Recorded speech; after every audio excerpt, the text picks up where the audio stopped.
Hi, and welcome to ICYMI Gaming News, where I talk about stuff that happened last week. Now, there's always a lot of stuff that goes on in the gaming industry, and this week is no different. So, let's just get started. I'm going to do something different, and I'm going to try to kind of make a change to my video format to kind of make it a little more interesting to the average viewer. And so I'm going to do this. That didn't work. Did that work? That worked, right? Oh, it's Super Mario Run actually is getting a update to allow a new character, which is Daisy. You may remember her as the brown-haired princess who, actually I don't really remember. So yeah, I mean she's kind of she's a big character in the lore of Super Mario. And so you get to play as her in Super Mario Run now, which is kind of cool. And then they're also updating it with a new location and a new game mode. I'm going to provide a link in the description to their Twitter announcement to kind of give you an idea of what to expect. Now, with no real segue to move in between those two, I figure let's just go ahead and move on to the next thing. Now, as you may remember, PlayerUnknown Battlegrounds is kind of a big game. It's not even officially out right now, but it kind of takes on the Battle Royale genre, if you can call it, where just dumps a bunch of players in a map and makes them kill each other until there's one person left. Well, I guess the developers of the game Bluehole, they aren't terribly happy with Epic Games because Epic Games is making a game called Fortnite. And Fortnite, I guess, is making a Battle Royale mode. And so they're not happy for some reason. I mean, it's a genre. Like, that's like if Call of Duty was like, hey, we got the market cornered on this whole shooter thing, so Battlefield, you gotta stop. You can't do this anymore. To me, it's kind of dumb, and I think a lot of people agree with me on that. Yes, I understand the timing is a little, obvious. They obviously are trying to capitalize on a popular format, on a popular genre. But what are you going to do? Like, it's a genre. It's like saying that you can't do a particular type of game just because your popular game is going to be that particular. It's BS. It's kind of a weird situation because Epic Games is also the makers of the Unreal Engine, and the Unreal Engine is what powers PlayerUnknown Battlegrounds, so they feel that there's a conflict of interest there, I think. But not to dwell too much on that. Next, let's talk about Halo. Now, as you may be aware, Halo is a game series. Obviously. So, Halo Combat Evolved, the Anniversary Edition, Halo 3 ODST, and Halo 3 and Halo 4 are actually going to be backwards compatible with the Xbox One now. So, meaning if you have the disc of those games, you literally can put it in your Xbox and just play the game. It's a really cool development. It's something that a lot of people have been waiting for, especially given the rocky launch of the Halo Master Chief Collection. So people who wanted to play those games without having to buy a buggy piece of software, they're able to do that now, that's awesome. You don't have to pay anything extra. It's just you put your game disc in, it downloads, you play it. It's really that simple. And it's a really cool development for those people who wanted to play those games but didn't want to deal with the hassle of, broken matchmaking and stuff like that. And next in the news, we're going to talk about... That's right, we're going to talk about Doom on the Switch again. And in this case, I want to mention that there seems to be this idea going around that Doom on the Switch is actually, it's legitimate Doom. It's not like a pared down version of it. It doesn't run perfectly. It will not be a solid 60 frames per second, and it won't be at the highest resolution possible, but you can play Doom on the Switch, and it's Doom. Like, there's no subtracted modes as far as we know.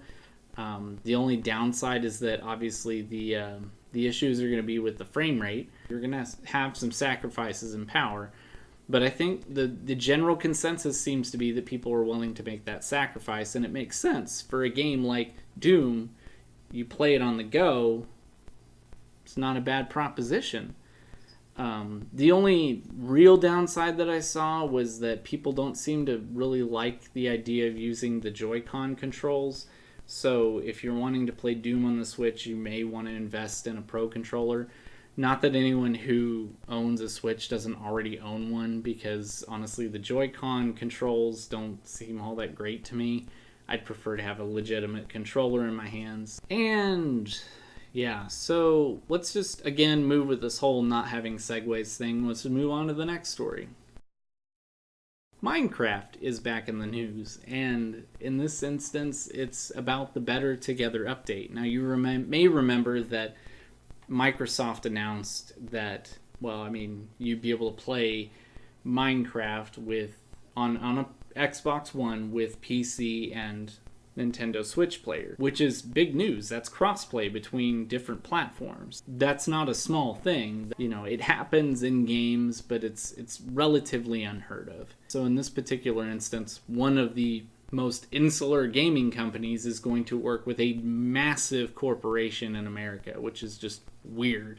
Now, there are a couple limitations on that, and that being that the Nintendo 3DS version is not going to be part of the Better Together update. That kind of makes sense. A handheld that size is probably not going to play very well with other players on, you know, different platforms. The particular instance of it not being cross-played and not making as much sense is with Sony and the PlayStation, who for whatever reason has decided that they don't want to allow their console players to play with players from other platforms. Frankly, if Nintendo's okay with it, Sony, you should probably be okay with it too. I guess Sony is just holding out. I don't know why. Speaking of Sony holding out, let's move on. I actually have a segue this time. In this particular instance, we're talking about Fortnite. And Fortnite, again, is it's a console game as well.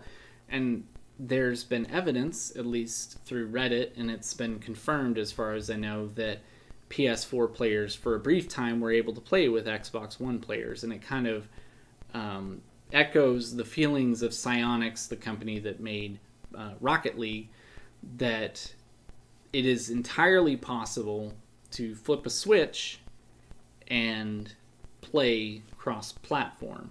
It's not a hurdle technically to get over. So Fortnite, for a little bit, you could play PS4 with Xbox, which is, I mean, that's cool. Like, that would be really neat to keep around, except Sony, had Epic Games shut it down because obviously they don't want to allow their players to play with the competition, which is dumb because they allow them in many instances to play with PC players. And I mean, guess what?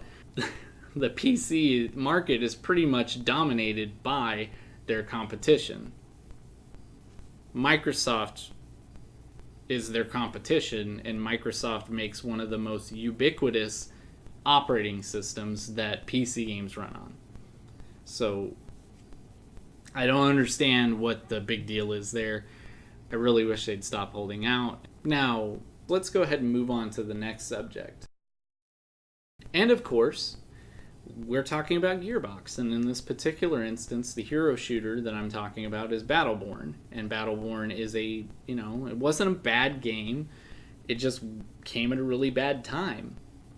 And that was around the launch of Overwatch, which, I mean, to be perfectly honest, when Battleborn was first being announced and they were talking about it and I saw promotional materials for Overwatch, I had a hard time distinguishing between the two because they look so similar. And, I mean, to be perfectly honest, Overwatch is a better game. It doesn't make Battleborn a bad game. It's just that, like, they went up against Blizzard, and you do not do that and walk away intact. Like Gearbox, I realize that you've made Borderlands, and that is a really popular game. And you also worked on that mod or that expansion for Half-Life, which I personally I loved. Opposing Force was amazing, and then you just kind of dropped off the radar for a while. But you made Borderlands, and I know you were trying to try something new with Battleborn, and you should be commended for that, but you didn't do it right. Like, you can't go up against Blizzard. So the news here being is that Gearbox is pulling support for Battleborn. So they will continue to support it with servers so you could play online, but there's not going to be any more patches or updates or anything like that. That's it. You can get online and play. It's kind of similar to the way that BioWare pulled out of working on Mass Effect Andromeda. They just kind of stopped. Not surprising, but still disappointing. You know, I think that's it. I think that's all I got for this week. Yeah.